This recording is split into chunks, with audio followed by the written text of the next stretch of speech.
Democrats in the House of Representatives and the Senate introduced the Raise the Wage Act of 2023, which, as you might be able to predict, it raises the federal minimum wage from its absurdly low figure right now, $7.25 per hour. And we'll get to the specifics of what it raises it to and by when, the gradual increases, and all of the details in a moment. But I want to talk about this, number one, because it's a chance now that a news item has happened related to the minimum wage to discuss why we should raise the minimum wage. And we'll have a data-driven conversation about the case that can be made for that exact policy position. Then also, it's a really good example of the stark contrast between Democratic governance and Republican governance. And right now, especially in the House of Representatives, you have Democrats, as we'll get to a clip of Hakeem Jeffries, advocating for this policy.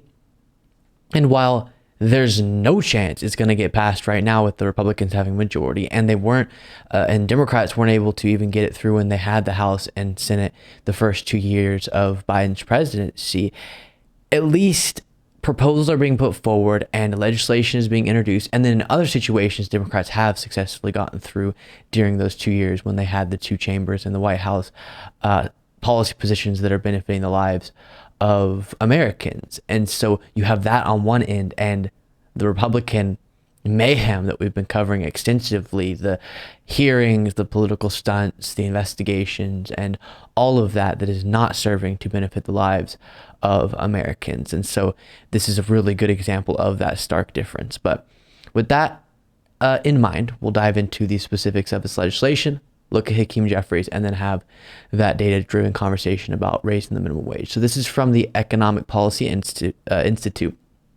The federal minimum hourly wage is just $7.25 and has not increased since 2009. The Raise the Wage Act of 2023, introduced in the U.S. House of Representatives and U.S. Senate on July 25th, 2023, would gradually raise the federal minimum wage to $17 an hour by 2028. And so when you take the $15 an hour kind of typical standard Democratic position, $15 an hour, and then consider the fact that a lot of years have passed by since that was calculated, and it wouldn't get to 17 until 2028. That's kind of how that calculation, that figure came to be. The bill would also gradually raise and then eliminate sub-minimum wages for tip workers, workers with disabilities, and youth workers, so that all workers covered by the Fair Labor Standards Act would be at the same wage level. So again, it's gradual to minimize the shock economically, and we'll discuss the economic reality of an increase like this in a moment. But 2028 would be when all of that was fully in effect, hypothetically, if this got passed, which it won't anytime soon. I just say that, I repeat that, so that I'm not giving you a false sense of hope that we're about to get a change like this. Just the current political landscape, very, very unlikely. But here's Hakeem Jeffries advocating for it. We want to make clear that the Raise the Wage Act is central to our efforts to build an economy from the middle out and the bottom up, as opposed to an economy from the top down. We believe in an economy that works for everyday Americans, not an economy for the wealthy, the well-off, and the well-connected. 1987, I believe, it was the movie Wall Street, where Michael Douglas played the character Gordon Gekko, who famously uttered the words, "Greed is good." We want to make clear that greed is not good. Greed is not good for the American worker. Greed is not good for organized labor. Greed is not good for the middle class. Greed is not good for working families. Greed is not good for all. And then he continues, but we'll stop there for the sake of time.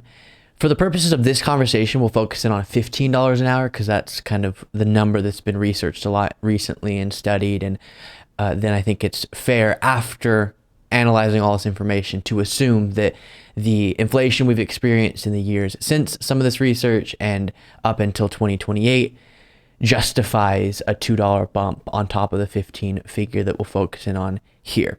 First thing up front that's important to say, because it's often the first talking point that gets provided in response to advocating for increasing the minimum wage, is something to the effect of, if you want to increase it, then what's to stop you from saying we should do $100, $200, $300 minimum wage?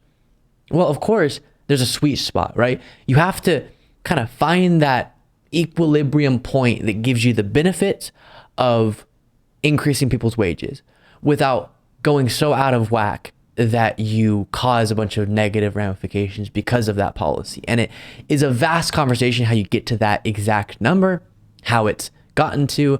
But for the purposes of this segment, put simply, what we know right now is that the value being inputted into the economy by the workers that would be impacted by this type of policy is going beyond what then is being reflected in dollar amounts compensation for those workers.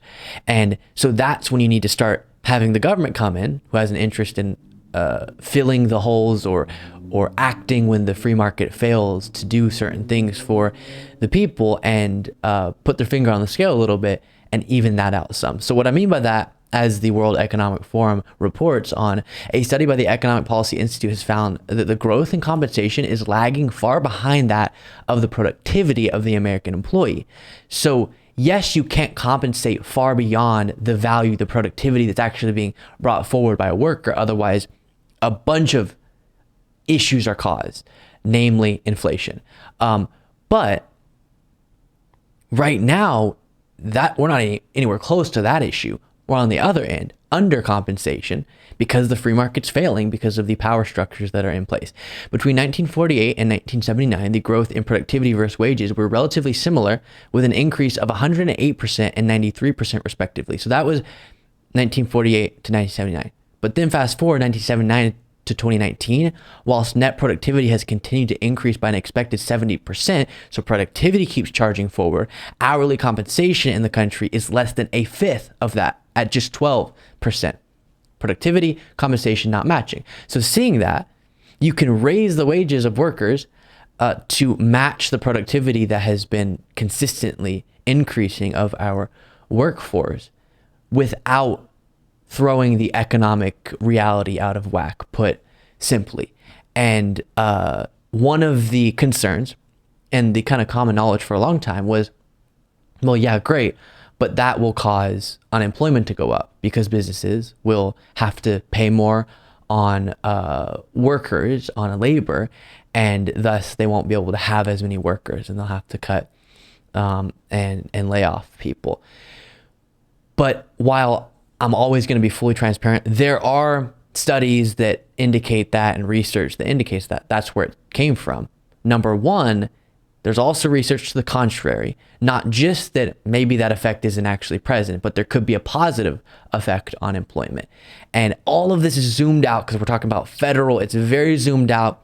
It's very industry specific too, and region specific, but to just keep it a little bit zoomed out, you could see broadly some some positive impacts on employment of a higher minimum wage that we'll get to in a moment. And even when you take into consideration the research that does indicate a possible negative effect on employment with a significant minimum wage increase, it's not super significant, it's not super massive. And so that could easily be compensated for on the part of policymakers, lawmakers, so that you get, again, the benefits of higher wages, and especially in this current tight labor market, really not that notable of an impact on employment / unemployment. So this is from UC Berkeley. But again, maybe that negative impact wouldn't even materialize at all, and possibly the reverse, as I'll outline here. A $15 minimum wage would cost jobs, right? Probably not, economists say. Proposals for a $15 an hour minimum wage suffered a major setback last week in Congress following months of debate and negotiation focused largely, and this is summarizing something that's not so relevant anymore today, but here's the question being addressed in this research being reported on. If the minimum wage is doubled over a 5-year span, would that cause employers to reduce staff or hire fewer people? The conventional wisdom says yes. And if you want to help workers, you don't want to cut jobs. There's just one problem. A growing body of evidence suggests that the conventional wisdom is wrong. Extensive research led by UC Berkeley economists and alumni has found that significant increases in the minimum wage have little, if any, impact on employers' hiring decisions. In fact, the researchers say a higher minimum wage can produce benefits not just for workers, but for their employers, their communities, and the entire economy. Quote, raising the minimum wage is a simple, direct way that we can improve the incomes of low-wage workers, pull many poor families out of poverty, and pull many children out of poverty, said Ken Jacobs, chair of the UC Berkeley Labor Center. It allows us to do it in a way that's good for the overall economy, and it's incredibly popular among voters.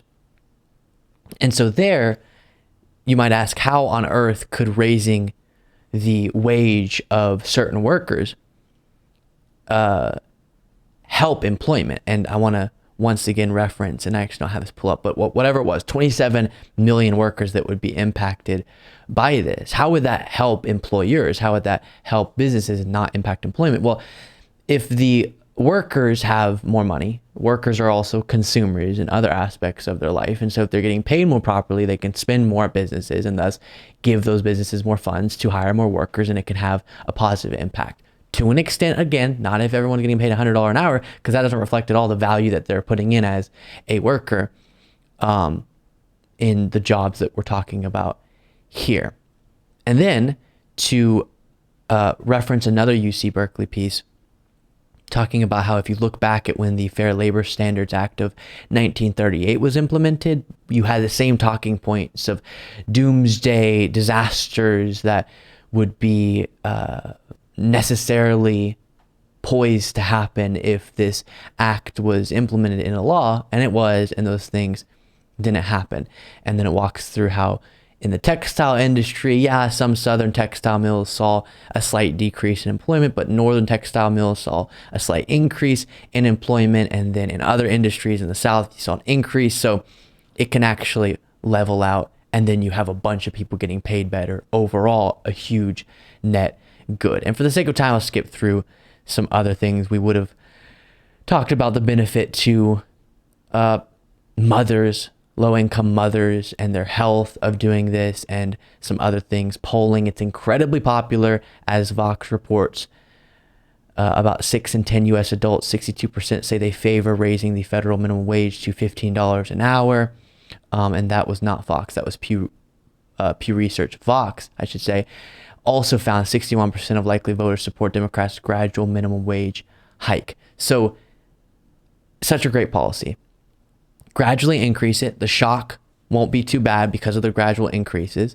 Businesses can adjust each year, and then you can have communities flush with more cash, and businesses growing because of that, and employment able to flourish, and of course workers getting paid the amount they should be getting paid that matches more accurately the productivity that they're bringing into our economic reality in the United States. So keep pushing on your lawmakers and keep advocating in your social spaces for this policy, because it is a good one. Thank you so much for watching. If you want to be a part of what makes this show possible, plus get access to the full video version of the show hours before all the clips are able to be uploaded to the YouTube channel, plus get the bonus show on the weekends, you can do so by going to lukebeasleyshow.com/membership. That's lukebeasleyshow.com/membership, and there's a link in the description.